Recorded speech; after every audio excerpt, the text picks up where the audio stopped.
बलात् बुद्धिर्विशिष्यते, बल से बुद्धि। आज हम पढ़ेंगे एट ग्रेड अभ्यास पुस्तिका कक्षा 7 तृतीय पाठ ते बुद्धि। दूसरा है मृगेन्द्रः अस्ति सिंहः। तीसरा है बुद्धिमान अस्ति शशकः। शशकः मतलब खरगोश बुद्धिमान है। सिंहः जले अपश्यत्, सिंह ने जल में क्या देखा? कछाई को उसने जल में देखा। दुर्मुखम इति पदे उपसर्गः अस्ति दुर। रिक्त स्थानानि पूर्यत, रिक्त स्थानों की पूर्ति की क्रमांक छठवां है। निर्बुद्धिस्तु कुतो बलम, बिना बुद्धि वालों को कहाँ बल होता है। श्रुत्वा इति पदे कृत्वा प्रत्ययः अस्ति। सूर्योदय समये सिंहस्य समीपम शशकः अगच्छत्, सूर्योदय के समय सिंह के पास खरगोश अगच्छत् गया। मंदम इति पदस्य विलोम पदम शीघ्रम अस्ति, मंद इस पद का विलोम शीघ्र होगा। शशकेन सिंहो निपातितः, खरगोश के द्वारा शेर मारा गया। एक पदेन उत्तरम लिखत में बलापेक्षा का महत्वपूर्ण बुद्धि, बल की अपेक्षा कौन महत्वपूर्ण है? बुद्धि है, तो बुद्धि। का अति क्रुद्धा अभवत, कौन बहुत गुस्से में हुआ? सिंह। या कौन बहुत गुस्सा हुआ? सिंह। प्रश्न क्रमांक 13वां, कूपे का कूदति, कुएं में कौन कूदता है? सिंह, शेर कूदता है। बहुनाम पशुनाम वधम कह करोति, इसमें बहुत से पशुओं का वध कौन करता है या कौन करता था? बहुत से पशुओं का वध कौन करता था? सिंह। एक वाक्य उत्तरम लिखत, एक वाक्य में उत्तर लिखिए। प्रश्न क्रमांक 15वां है, क्षुधया का पीड़ितः, भूख से कौन पीड़ित था? क्षुधया सिंह पीड़िता, भूख से सिंह पीड़ित था।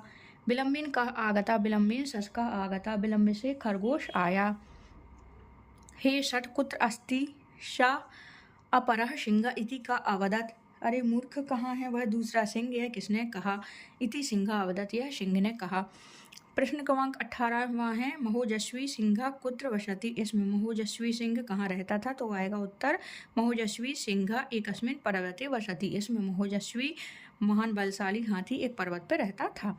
दीर्घ उत्तरम लिखा, दीर्घ उत्तर लिखिए। अधोलिखित शब्दानाम संधि विच्छेदम कृत्वा संधि नाम लिखत, नीचे लिखे शब्दों के संधि विच्छेद करके संधि का नाम लिखना है। इनका संधि विच्छेद, सर्वधन ईशः सर्वेशः, गुण स्वर संधि, मंद कति धन एव वृद्धि स्वर संधि, बुद्धि धन एव बुद्ध्यैव वृद्धि स्वर संधि, मद धन उन्मत्तः मदोन्मत्तः गुण स्वर संधि, जल धन ओघा जलौघा वृद्धि स्वर संधि। प्रश्न क्रमांक 20वां है, बुद्धि यस्य बलम तस्य इति श्लोकम पूरयत, बुद्धि जिसकी बल उसका, इस श्लोक की पूर्ति कीजिए। तो ये श्लोक आपकी किताब में आया है। बुद्धि यस्य बलम तस्य निर्बुद्धिस्तु कुतो बलम, पश्य सिंहो मदोन्मत्तः शशकेन निपातितः, जिसके पास बुद्धि है उसके पास बल है, बिना बुद्धि वालों के पास कहाँ बल है? देखो, मदोन्मत्त सिंह को एक छोटे से खरगोश के द्वारा मार दी। सिंह कुएं में क्यों कूदता है? दुर्मुखा नाम को सिंह कूपस्य जले स्वप्रतिबिंबम पश्यति, दुर्मुख नाम का सिंह कुएं के जल में अपना स्वप्रतिबिंबम सह स्वप्रतिबिंबम यो अपरः सिंह मत्वा गर्जति, वह अपनी परछाई को देखकर ही दूसरा सिंह मानकर उस पर गर्जता है। सह विचारयति अहमेव अस्य वनस्य राजा अस्मि, वह विचार करता है कि मैं ही इस वन का राजा हूँ। अन्यैव सिंह राजा कथम भवेत्, दूसरा राजा कैसे हो सकता है? अतः सा स्वसत्तार्थम कूपे जले कूदति, अतः सा स्वसत्तार्थम, इसलिए वह अपनी सत्ता के लिए कुएं के जल में कूदता है।